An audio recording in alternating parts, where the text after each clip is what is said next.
I grew up in an industry, the natural product industry, where organics was something that became, the talk of our industry. And our industry really grew up and evolved through the word organic. And being a farmer for 30 years, growing medicinal crops, I grew organically. And my objective was to enrich the soil, be sure that, and I do my soil analysis for nutrients and so forth, soil nutrients. And one of the things I observed was that I could never move the bar on items like phosphorus and potassium, all the important nutrients necessary for the crops, no matter what I did, no matter how much compost or cover crop. And, and yet organic became a household word. And in our industry, you I don't know the stats, but I would bet 20, 30, 40% of our industry, people who shop in the natural product space, know that word organic. And yet we really didn't consider the soil food web as we were paying attention to organic. And what I mean about the soil food web is the entire, community of microorganisms that lives within the soil, that orchestrate all of the connections of nutrients, of, substrates that are in our soil that go to make our crops, powerful, that go to increase nutrient density, that it go to increase biomass. We never paid a whole lot of attention to soil food web the way we do in regenerative organic agriculture. So today, in the last, say, 3 or 4 years, the concept of regenerative organic agriculture has really caught on. And I'm trying to bring out a concept of what it is we do that's different than organic agriculture. And the big thing is working in collaboration with the soil food web. And we're doing so many things that I never did in organic farming that I'm doing now that has shown tremendous transformation in the soils. And we measure the soil food web with instruments that tell us we are making progress. And why is it so important? It's important because the nutrient density of our crops, and I'll give you an example. For example, turmeric, growing it organically, we were getting about 2.5% curcuminoids. Growing it regeneratively, we're getting about 8.5% curcuminoids. Wow. Growing it organically, we were getting about 10 to 15,000 kilos per hectare. Growing it regeneratively, we're getting 80,000 kilos per hectare. Wow. That's insane. So think about how this, the compound of what it's doing in the soil, and then when you harvest and bring these crops to the market, what it's doing for people who consume these crops, and how it's reorganizing, resetting, reshaping their physiology. But one missing thing is what it's doing to the environment by growing regeneratively. A big facet of regenerative agriculture is no-till. And so what we are accomplishing with no-till practice is the possibility of sequestering so much more carbon from the atmosphere. And Wow. that alone can help transform the whole problem of climate change. Yeah. And I want to back up a little bit there. You mentioned the difference kind of between organic and regenerative, but would you mind kind of, just for our listeners, giving a little breakdown of kind of the major difference between just commercial farming, organic practices, and then what it means to be regenerative organic? Yeah, that's a good setup, isn't it? Yeah. To look at it that way, because commercial farming is clearly, there's a lot of monocropping in commercial farming, which is just taking the diversity of nature and saying it doesn't really matter. So that's one thing. There's a lot of agrochemicals in commercial farming, and some of them are now being outlawed because they've been found to be carcinogenic. And then there's a whole concept of totally stripping the soil barren. And every time you do monocropping and then harvest, and then your crop is then turned under, you leave those soils barren for months at a time, which destroys the soil food web. So, in every way, in commercial farming, you are violating the laws of nature. Mhm. Yeah. Now, in organic farming, the practice improves vastly. It improves because organic farming includes composting, which means soil enrichment, and composting helps to improve drainage, improve soil, erosion. It changes the pattern of stagnation in the soil. It adds organic matter to the soil. Um, Organic farming also includes the addition of organic nutrients like organic phosphorus, organic potassium, and so forth. Um, Organic farming also is a mechanism of cover cropping, and whereby after the crop is harvested, you now don't leave your soils barren, but you plant a cover crop, which adds, is turned under and adds nitrogen into the soil. Those are some of the facets of organic farming. And certainly chemical free farming. There's no use of chemicals in organic farming. And then when you take it to regenerative organic farming, you're practicing largely no-till, meaning that you don't plow your soils. Your soils, continue to build. You build up the topsoil with a number of different practices: cover cropping, intercropping, composting, and adding microorganisms to your soil, which helps to break down the cover crop into organic matter right there in the field. Um, you never leave your soils barren at all. You always have, a period where your crop is then, your soils are then covered. And in our case, regenerative farming, we had a, a preparation called mountain microorganisms, which will enable the feed of your soils with new organisms that are harvested from the forest floor, and then we ferment that harvest of forest floor materials. That we create a formula with different types of materials, which include molasses and some semolina and some coffee grinds and some cinnamon and some cloves, and we actually produce a ferment of this, and that goes into every time we plant, or every time we grow a crop. It's getting fed mountain microorganisms. So yeah, it's quite a difference in practice, and we're populating the soil food web. We are creating a world of compatibility of microorganisms in the soil. Yeah. It's a beautiful practice for sure, and especially when comparing it to commercially grown agriculture. Like it's a very big difference. Maybe a little bit more work. I'm not sure. I'm not a farmer myself, but one question or a couple questions. But the first one was, what was the purpose of tilling in the first place? Like why was tilling so popular, and what difficulties have you seen in not using tilling with your regenerative organic farming practices? Yeah, tilling is a step that prepares the soil for replanting. And in what's so the tri-step commercial process of farming is plow and till, and then rotivate your soils, and then plant, or before you plant, make your beds. Mhm. All of which disturb the soil food web tremendously. And in one season, you could totally destroy soil food web in one season by farming that way.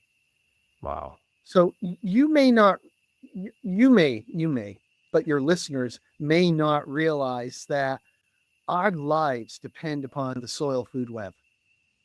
Our health, our well-being, our interconnectedness with our environment, our ability to detoxify the environment, it all depends upon the soil food web. And when I say soil food web, I mean the microorganisms, the beneficial fungi, the beneficial bacteria, the nematodes, the protozoa, the macropods, the arthropods, all of these organisms that are working collaboratively in the soil. We've got to consider them as the foundation of life. Yeah. Well, I mean, they basically are.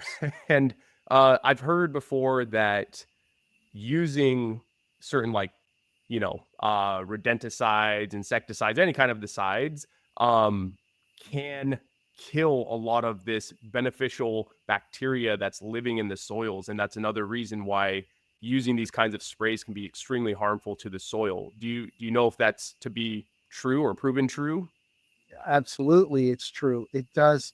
Any chemicals that are using in commercial agriculture will ultimately interfere with the balance of the soil food web and destroy beneficial organisms. We are now growing our food in largely dead soil. Wow. Yeah, and then that's leading to us having to try to put back in minerals and vitamins into the soil so that we can try to have some kind of nutrition or in our fruits and vegetables. But through a regenerative farming practice, you'll naturally have all those. And as well, do you have to rest the soil? Like, for example, are you able to harvest in crop or in soil year after year with the regenerative practices, or do you Yeah, rest? you do practice rotation, crop rotation. So that's really important. But the most important thing in regenerative farming is do not leave your soil barren. So always have something growing on your soil, whether it's one crop or cover crop, an interim crop. You do not want to leave your soil without a carpet of green. Okay. Okay, gotcha. Now I want to move a little bit more into some of the stuff that you do grow and some of the products you create at Kokora, which, first off, starting with turmeric. I love turmeric. I use it all. Actually, I've been creating like a ginger turmeric and goji berry type tea in the morning. But why is turmeric so special and so beneficial for our health? Well, we live in an inflammatory environment, don't we? Very much so. And we live, the three pillars of dis-ease in the body are dampness, stagnation, and inflammation. Those are the foundations of dis-ease. Mm, And when you have dampness, that means that the body fluids are not being managed properly through improper digestion. And when you have stagnation, that means that the movement of energy and the movement of transportation and transformation of your nutrients is not being conducted properly. And then when you have inflammation, it's the result of those two being dysfunctional. And now you have internal organs and tissues becoming inflamed. And um, it's quite interesting to recognize that in different applications, turmeric can address all three. wow. So, from a Chinese perspective, turmeric, serves a very important function in the body, and it's a simple spice that people can use every day in your diet. I read something, where curries are used in India routinely every day. India has the lowest rate of colorectal cancers in the world. Wow. That's incredible. I think there's So might be some correlation. yeah, yeah. So we need to manage dampness, stagnation, and inflammation. We manage it in so many ways by our lifestyle, our daily routine, our diet, our what we put into our body supplementally. But I look for the power herbs, Mhm. and turmeric to me is one of those power herbs that you can should take every day in some shape or form. Yeah. Well, what I also liked is you talk about the natural intelligence, the innate intelligence of plants. Obviously, we have innate intelligence in our bodies. It's incredible. It's beyond our knowledge. And what a lot of people have been doing is kind of isolating things from plants. We want specifically the curcumin. So we're going to really highlight that and just bring that forward in a capsule as opposed to keeping the entire plant intact and using all of the wisdom that's contained in that plant and consuming it whole, which I believe you have a term, full spectrum potency, right? Is what you guys use at Kokora? That and I think for the audience now, we're trying to make it more understandable to use the term whole plant potency, Okay. which basically implies the same thing but a little bit more interpretable. Yeah, you're right, because turmeric is one of those herbs in our natural product space that has been purified, isolated, and structurally elucidated to purify out the curcuminoids, Hmm. which are the active molecules. So now we've taken a beautiful plant in all of its tremendous diversity of phytochemistry and nutrients, and we've essentially created a phytopharmaceutical. That practice I do not subscribe to, because I am one that believes in the wisdom of nature, and I believe that nature has organizing power in our body. So there's more to turmeric than curcuminoids. And, and there's a lot more. There's volatile oils, there's turmerones, there's other types of enzymes and, nutrients, all in turmeric. And why not consume the totality of the plant's wisdom? Yeah, So, 100%. And so my, oh, sorry, continue. Continue. my philosophy has always been, rather than isolate, purify, and structurally elucidate to get to where you want to be in concentration, why not just do whole plant concentration to get to where you want to be by taking everything and pushing everything up to a concentrate that you can make a supplement from. That's my philosophy, and that's what we do at Kokora. Yeah, it's a beautiful philosophy, and I think you're spot on with it. There's so many other beneficial parts of the plant that we would be missing out on if we just stick to just one portion of it, and while that might be a very beneficial portion of the plant, it's not going to possibly work synergistically with other compounds within that herb or plant and help aid the body in its functions and healing and yeah, all of the things that we would hope that it would do. You also Exactly. talked with sorry, yeah, go on that. No, I definitely think so, because certain other parts that are not curcuminoids, they have a very important role, and they play a part in inflammation, or they play a part in stagnation, or they play a part in healthy digestion. So it's the whole plant profile that we are interested in. You know, nature has produced it this way for a reason. For once, why can't we, as a as a population, wake up and collaborate with nature, Mhm. instead of think that we can break apart the wisdom of nature in a way that serves us best? Yeah, I don't think it's possible. yeah. No, I agree with you wholeheartedly. And once again, I think it kind of comes back to that disconnection that we have right now as a whole, right? Not specifically you, because obviously you're moving in a different direction. But I think it is part of the disconnect where people are just so far removed from where their food comes from, and I think it's hard to have that respect if you're not constantly faced with it or having to actually work with it. And so that's one thing I've tried to do a little bit, is to do a little bit more gardening, get my hands a little bit dirty, and to have a little bit more of a respect for that, and raise my own food. And as well, the flavors are so good, and there's so many more beneficial properties in having something so close to you and having that connection with it. Mhm. Um, Exactly. Yeah, and then as well, you talk about superior concentration. So in what way are you able to create a concentration without, just extracting parts of the plant?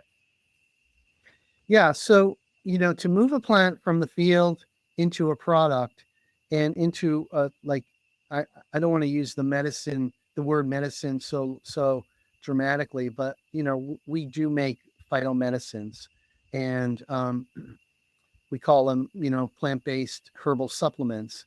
But to move a product from the field to a finished herbal supplement, and to do it with respect to efficacy and therapeutic value, we want to take that product and somehow extract all of the total potential of that herb, and then concentrate it up to a therapeutic level. So to do that, we use the proper organic solvents. In our case, we use sugarcane alcohol, and water to extract turmeric. I'll just use turmeric as the example. And so after it's extracted, it then is capable of being concentrated up through a natural process. And, you've got to take off the water, you've got to take off the alcohol. And oftentimes in our industry, probably 99% of the time, this is done through spray drying. But I don't like spray drying, Evan, because you have to use so much uh, excipients to spray the extract onto. And those excipients don't add any value. And oftentimes 30, 40, 50% of what's in a capsule is excipients. Most people don't know that.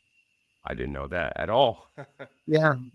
So what I like to do is to take the liquid extract and freeze dry it without excipients. And so it's exposing it to, no heat, and there's no degradation of the phytochemicals. So we create a freeze dried extract, which is a powder that can then be put into the capsule, which is highly, highly concentrated and very pure without excipients, and very highly absorbable because it's already extracted. So it goes right into the bloodstream and into the cells very quickly. That's incredible. And are other people implementing this same style of process, or is this something that you have figured out, or is at least unique to you? I can't speak to the whole industry, but I don't know of other companies that are using this process for herbal capsule supplementation.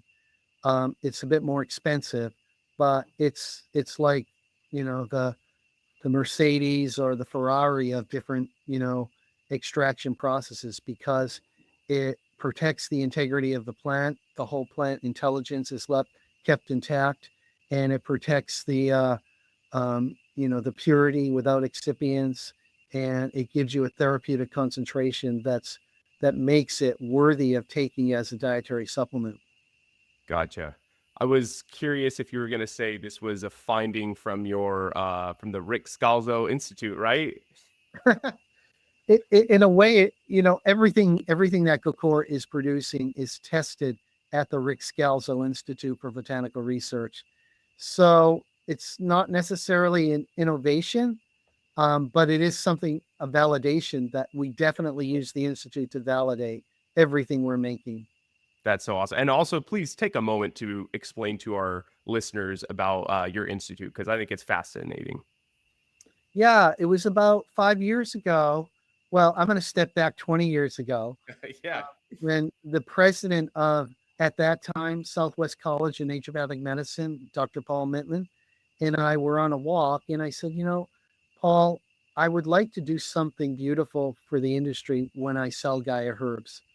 And I would like to put the herbal stewardship under the roof of a naturopathic university. And so we set that seed in motion about 20 years ago. And then about 5 years ago, that came to fruition. I was able to do that. And we built out this amazing institute.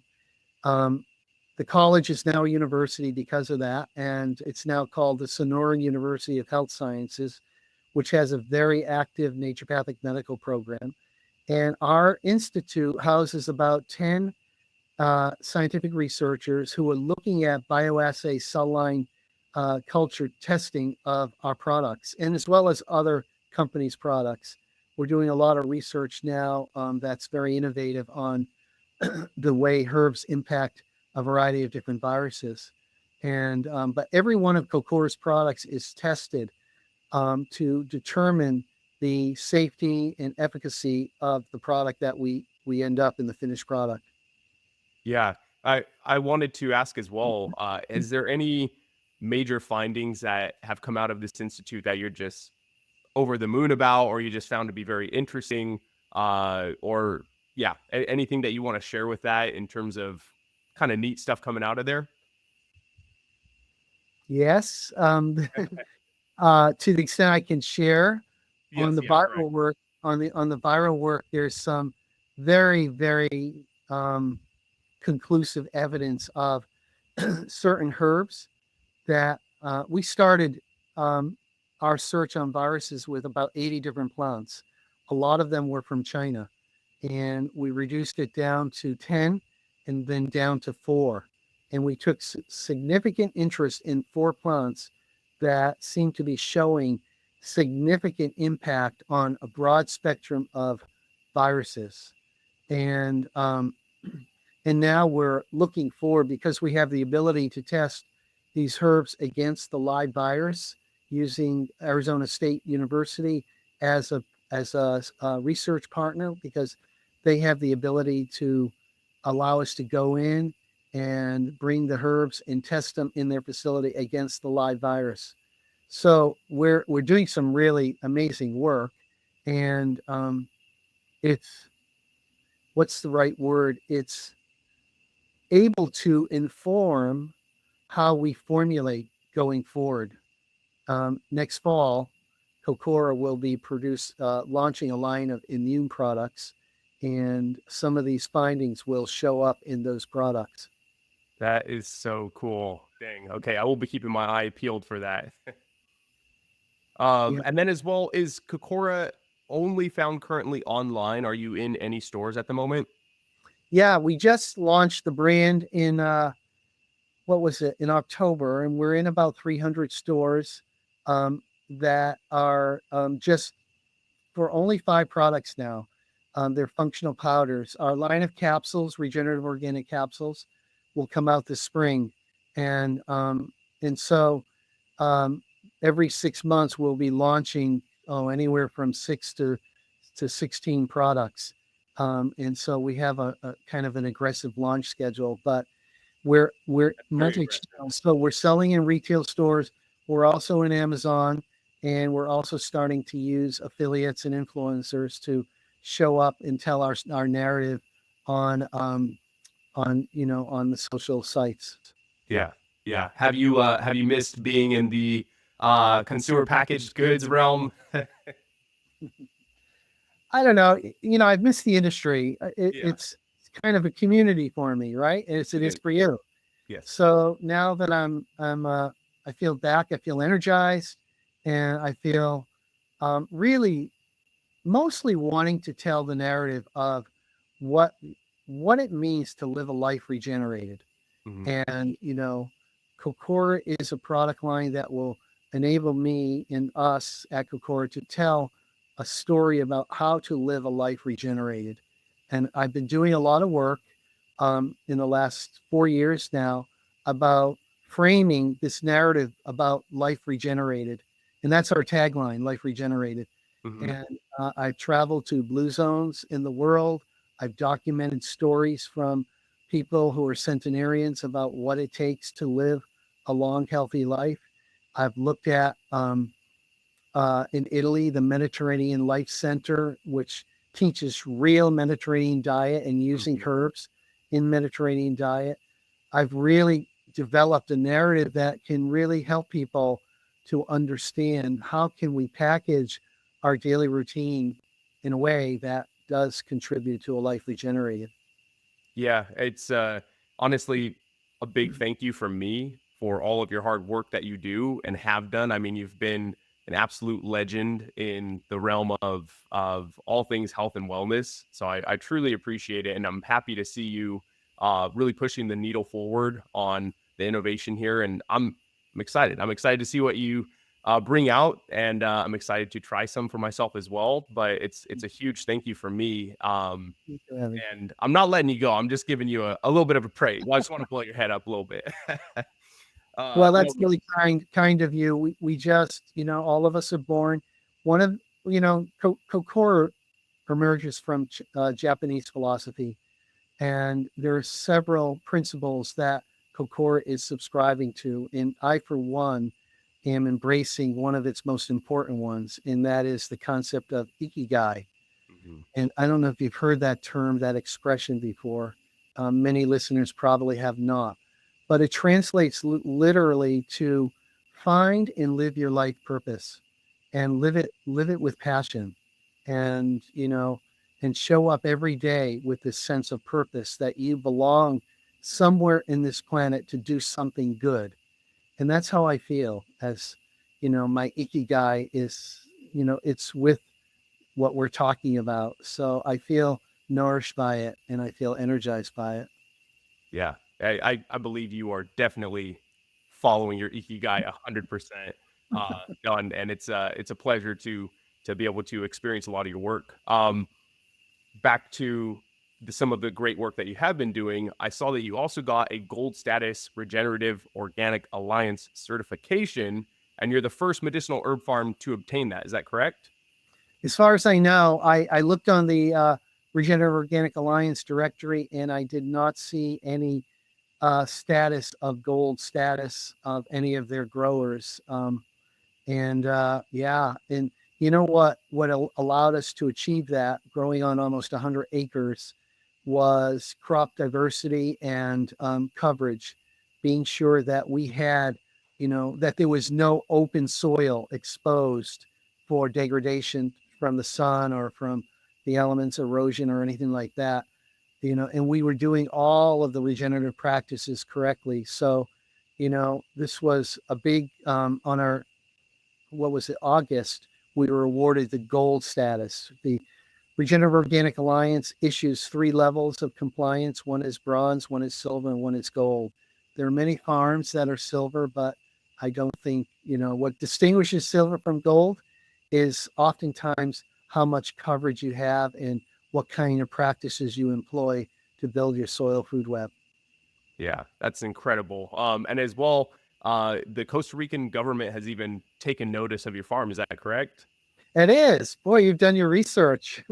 So I've been deep diving on you for like half a year now, somewhere around there. Thank you. We used to have, I had a tremendous partnership with Whole Foods, Yeah, and I hope to with Kokora going forward. But yeah, the whole idea of thinking about how can we create this regenerative impact. You mentioned the Costa Rican government. We started collaborating with the government when we moved, and thought we're going to develop an organic, regenerative organic farm down here. We called the government, and they got very interested because they too have a ambition to transform growers to organic, from chemical agriculture to organic. Yet they don't know how. And now we're sort of a guidepost for them and for other growers to do it right.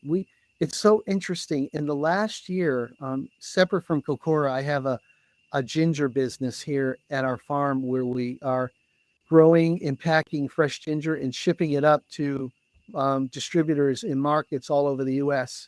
And the Costa Rican government has paid a lot of attention, and especially since we now have this year now 50 growers who want to join our cooperative to grow organic and regenerative organic for us, so we can satisfy the demand that we're building.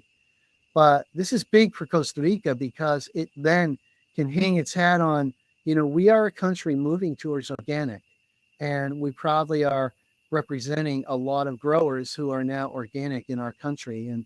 And I applaud them because they really mean what they're saying. yeah, yeah, and 100% great that a government is taking notice of someone doing honest, good work, trying to truly do what's right for the soil and for our health.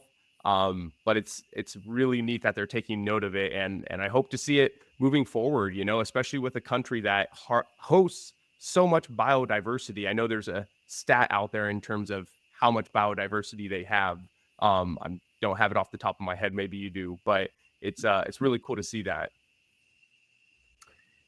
Speaking of biodiversity, when we take the forest floor, what I mean by that, we take the soil, a little bit of leaves and branches, and then we mix it with the semolina, the rice semolina, and then we mix that with molasses, and we mix that with coffee grinds, and then some herb powders, and we like make a slurry it with that, and then we put that slurry in big 55 gallon bags. They're like big tea bags, and tie the top, and then we take those tea bags and put it in 200-gallon tanks, and we let it ferment.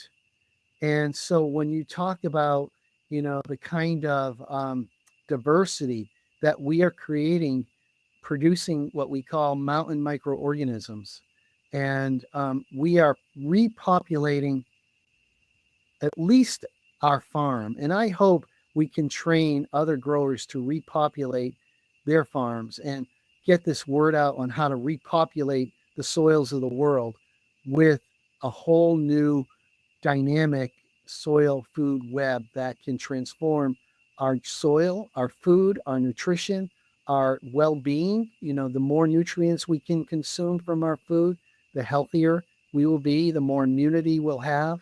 And then from there, transform our environment. Yeah.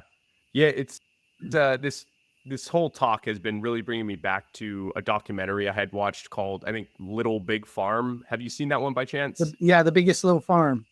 Biggest little farm there, and it's just so cool to see, their farm right next to all these other farmers, right? But they're doing things in such a radically different way, using cover crops, for example.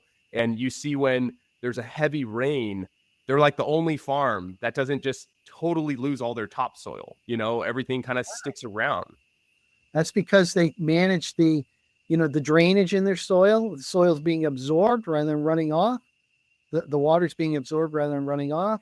They keep their soils covered with cover crops. So there's protection, with the roots to protect from erosion. It's just, it's in some ways, it's incredibly simple practice. And that's the way it should be. It should, it's because it's in harmony with nature. Exactly. That's exactly it. Every time we try to stray away, we kind of have to learn the hard way, and it's just go with the flow, go with how nature is already doing it. It's the best Yeah, teacher. It already knows the best practices, and we simply need to observe and replicate in a sense, really. exactly. As well, I have a few questions that are questions that I would be remiss if I didn't ask, because you have so much knowledge in terms of health and wellness. I know you've studied traditional Chinese medicine, Ayurveda, and basically every other form of practice you can think of. First off, do you have a favorite practice like traditional Chinese medicine, or something, or one that you refer back to a lot when you're thinking in terms of how to heal the body? Those concepts I mentioned, dampness, stagnation, and inflammation, are concepts from TCM. And they're not new, they're thousands of years old. I have quite a fondness these days for TCM. I have a very special teacher who's been my teacher over 15 years, and his family stems back 800-year tradition of doctors in his family that have treated the emperors of China. And he Wow. has taken me on as his student, and he is my mentor. And I traveled to China with him. In fact, this March, I'm traveling back for a 10-day longevity healing retreat. And the practices we learn and we use are, you generally don't find them practiced in the way that they do in China over here. And I'm talking about deep myofascial work over there that they do to restore the integrity of the fascia, which is the tissues that connect all our cells in the body. And when fascia is disrupted, our body fluids are disrupted. And when that happens, we have stagnation. And when that happens, we have inflammation. And then that leads downstream to things that aren't so good.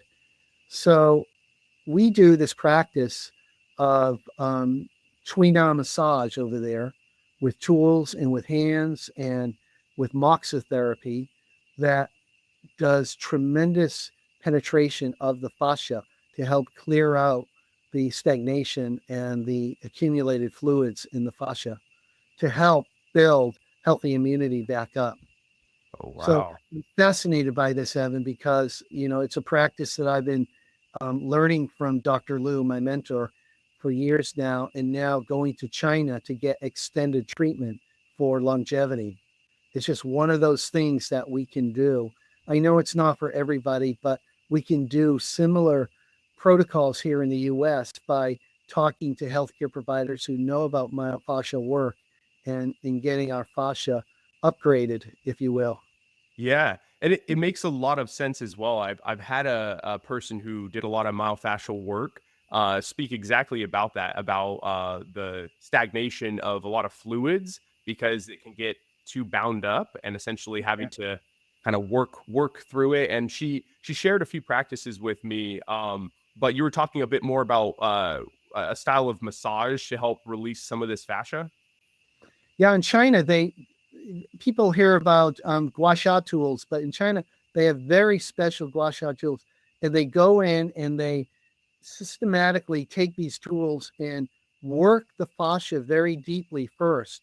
It's called gua sha myofascial work, and then they work it with their hands, and after they're done a couple of hours of that kind of full body work, you go in for 2 or 3 hours of um, uh, uh, moxotherapy. I don't know if you know what moxotherapy is. No.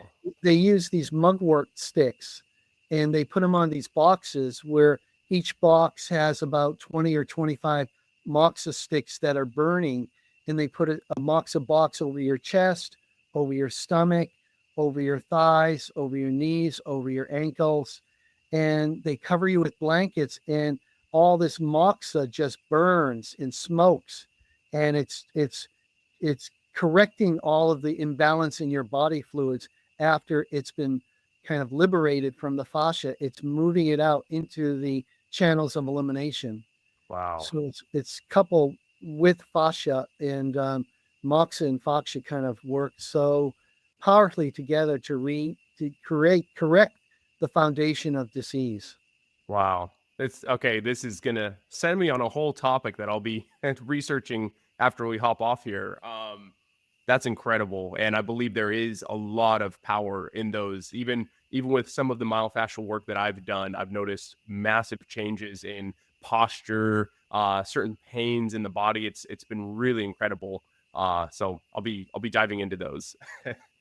Yeah, it's important work for health and longevity. Absolutely. Now, on that note of let's, I guess, stick with traditional Chinese medicine, but also just your plethora of knowledge. What are some of the herbs or plants that we should be, or mushrooms or whatever you want to go with, that we should be taking on a regular basis to promote overall longevity, health, wellness? I'm guessing turmeric's probably in there. It's definitely it's in the list. It's got to be in the list today. And I'm proud to say that in the spring, Kokora will have its turmeric product out, and it will be highly concentrated, whole plant concentrated, and regenerative, organically grown on our farm. So I'm, I'm going to be the first to take it. Obviously, I'm so proud to be putting forth a turmeric of this concentration and purity. Then ashwagandha. We haven't talked yet about ashwagandha. Yeah. Ashwagandha, why ashwagandha today? It's been used in Ayurveda for over 5,000 years, and you actually find references to ashwagandha, not just the root, but the leaf as well, in Chinese literature for use in cancer. And Oh, but today we use ashwagandha mostly for managing the stress response yes. and for adaptation to adapt to stress. And it does a phenomenal um, job in helping us adapt to stress, even if stress is causing you to have restless sleep, or if stress is causing you to have low energy. It balances out the stress in your body so that you sleep better and have more optimized energy. So that's a herb that I think one should look at. And then you mentioned mushrooms. Um, I have been researching a combination of mushrooms that was used over 5,000 years ago in Tibetan medicine for longevity. And I'm proud to say Kokora is going to bring forth this formula with mushrooms and with ashwagandha root and leaf mixed with it very soon, coming out this spring. And I'm very, very proud to think that this is something, one thing that everybody can take every day to manage dampness, stagnation, and inflammation and build immunity in the body. Mm. Yeah, it's uh I mean, of course, don't no need to disclose all of them, but I'm guessing Rishi's gonna be in there, correct? Reishi is in there. Yes. Yeah. Yeah, Yeah. Rishi is one of my favorites. Lion's Mane might top it just because I don't know. I like to have a high performing brain as best as I can, but I know long the Rishi is known as the mushroom of longevity, right? Yeah. It's important. If it's grown properly, um, you know, uh, and extracted properly, you get all the benefit of the active therapeutic principles in reishi. Right. And how do you feel about growing reishi on rice or oat grain or whatever kind of medium? I'm more of the fruiting body, you know, school of thought. Traditionally, that's how mushrooms were used rather than the mycelia. So I subscribe more to growing it the way it had been traditionally grown for 5,000 years. And so I'm more about fruiting bodies and extracting the fruity body rather than growing the mycelia on rice or some other grain, and then having a mycelia dense, product. Um, it's just the philosophy that I subscribe to. Yeah, yeah, and I was reading that was the traditional practice was to harvest specifically the fruiting body, right? That's right. And so we work with a company called Namex who has extensive farming operations in China where these mushrooms were traditionally of origin, and they are grown organically there and um, then made into extracts the correct way with hot water because these beta glucans and polysaccharides in mushrooms are very hard to extract. Mhm. So using different extraction techniques with hot water helps to extract out the properties of mushrooms that are going to be beneficial for our immune system. Okay. Do you use alcohol extraction as well or just hot water? After the hot water extract is complete, you've extracted all of the polysaccharides, all of the beta glucans, all of the nutrients that are present in the mushrooms. Then, if you want to extract some of the more complex alkaloids or glycosides out, you would need alcohol. Um, we don't do that, although it can be done. But you'd have to use alcohol as a second phase of extraction. The consider mushrooms. The cell matrix of mushrooms is very, very tight, very dense, and so when you try to extract it, you there's a specific process in which you need to employ to extract mushrooms correctly. Gotcha. Gotcha. Well, it sounds like there's going to be some incredible things coming out of Kokora come spring. There is. I'm very excited. I'm working hard, and I thank you for this opportunity too to have this preview. Yeah, no, absolutely. And as well, of course, we'll have everything linked in the show notes in the description so people can find Kokora and find where to get your products. But I would love for you to take a moment here to share where people can connect with you, find Kokora, other links you would like to share as well. And then if you have any message for the list that you would like to leave them with, please feel free to do that as well. Well, yeah, people can find out, read about Kokora on our website. Our website's evolving, and they can go to our website, www.kokoralife.com. That's KOKORA life.com. They can find us, follow us on Instagram, on Facebook, Kokora Life. And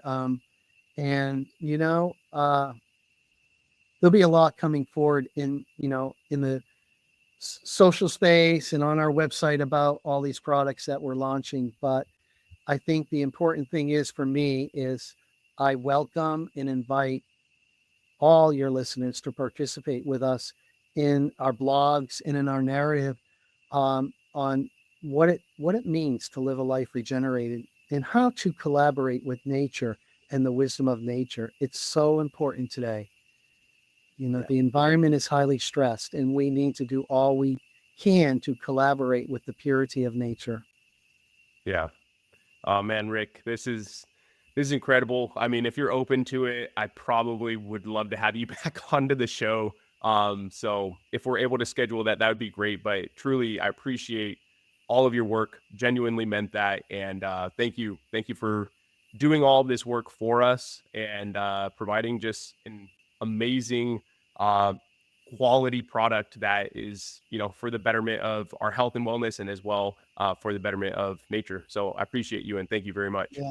I appreciate you, Evan, for the work you're doing, and thank you for giving me this opportunity to share. Absolutely. No, thank you, Rick. All Um, right. all right. Well, everybody, have a beautiful rest of your day. Thank you for joining us, and we'll catch you on the next one.